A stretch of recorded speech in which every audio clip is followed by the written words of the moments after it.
Todavía estamos en un futuro, en un escenario incierto, ¿no? Porque, tal como decía usted, en este contexto tan desafiante por esta variante que es mucho más infecciosa, que triplica la cepa originaria de Wuhan y que ha producido una explosión de contagio, una verdadera explosión de contagio en distintos países del mundo, incluso en los países centrales, como Reino Unido, Estados Unidos y algunos de los países europeos, que estaban desarrollando una campaña de inmunización muy agresiva y que, bueno, tenían estas expectativas de control de la pandemia, ¿no? Y vemos que ahora con el resurgimiento, este rebrote de la mano de la variante Delta, entramos en un terreno delicado, donde hay que redirigir las estrategias sanitarias y donde hay que avanzar a la pauta completa en la vacunación para de esa forma tratar de proteger más eficientemente a la población. O sea que estamos en ese desafío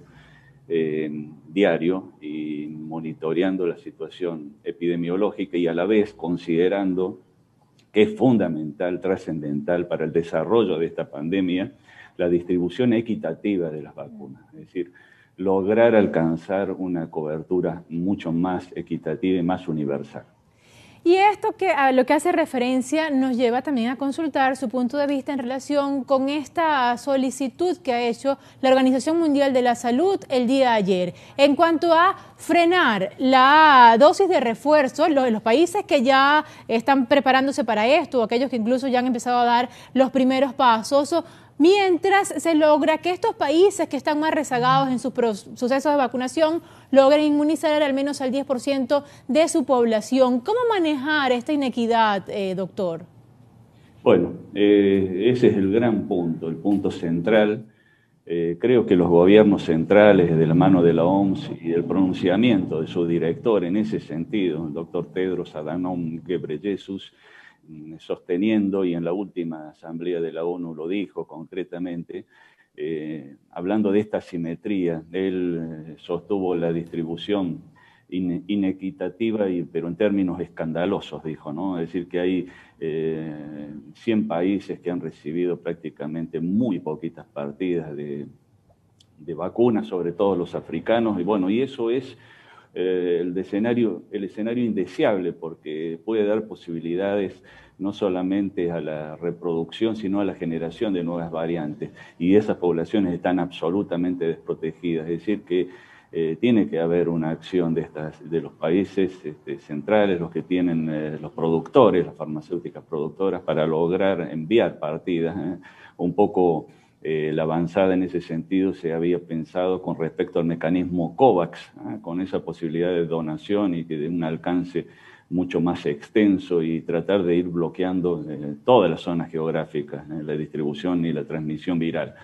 Creo que esa es una política que debe seguirse fielmente y que creo que va a dar respuesta, ¿no?, en cuanto a estos pronósticos de cómo va a seguir la pandemia. Eso es esencial. Ahora, digamos, esto es una preocupación que ha estado presente desde el inicio del proceso de vacunación, la inequidad, las diferencias entre los países, y fíjese usted, se avanzó en algunos países, llegó una nueva variante y ahora está el mundo otra vez con gran expectativa, un poco desorientado en relación a estas estrategias a las que hacía referencia acerca de cómo avanzar ahora. Y hacia esto quiero ir. ¿Cómo deben ser estas estrategias más allá de la cobertura del proceso de vacunación? Esto implicará hacer modificaciones a las fórmulas de las vacunas, más allá de un refuerzo. Hay médicos que ya están advirtiendo que se va a necesitar una fórmula que no solo pueda bloquear la infección, sino también la enfermedad. Y esto ante el hecho de que algunas personas que ya tienen completa su programa de vacunación, su esquema de vacunación, también están resultando contagiados por la COVID-19, incluso hospitalizados. Sí, absolutamente. La mayoría, el alto porcentaje de los que tienen la cobertura completa o la pauta completa de vacunas, difícilmente alcancen el estatus de enfermedad grave y requieran internaciones. Es un porcentaje escaso, eso como para transmitir tranquilidad. Pero sí pueden ser infectantes, sí pueden lograr en algún porcentaje de casos, transmitir la infección.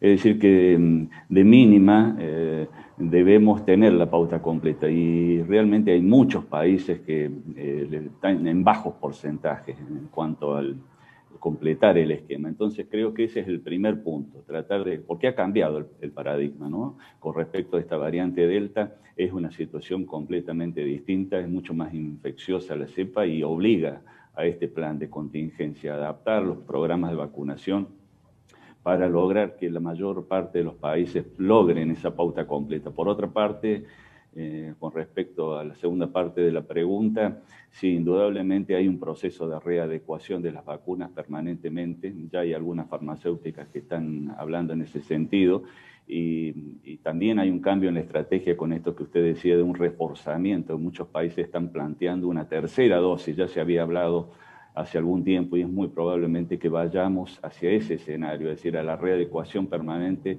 Estamos en una etapa de transición en la cual vamos a tener lo que se llaman vacunas de segunda generación, con distintas posibilidades y las farmacéuticas están trabajando, pero va a demandar todavía un tiempo. Mientras tanto, en esa transición creo que tenemos que reforzar las pautas sanitarias, las medidas de profilaxis. Algunos países que ya habían avanzado con la campaña de vacunación ya habían indicado, bueno, retirar el barbijo y al ver, ¿no?, esta escalada de casos con la variante Delta, están redirigiendo esa estrategia y volviéndole a decir a la población, mire, colóquese el barbijo, cuídese y bueno, y tratar de revisar qué otras medidas sanitarias podemos ir implementando para contener, acotar la propagación de esta variante.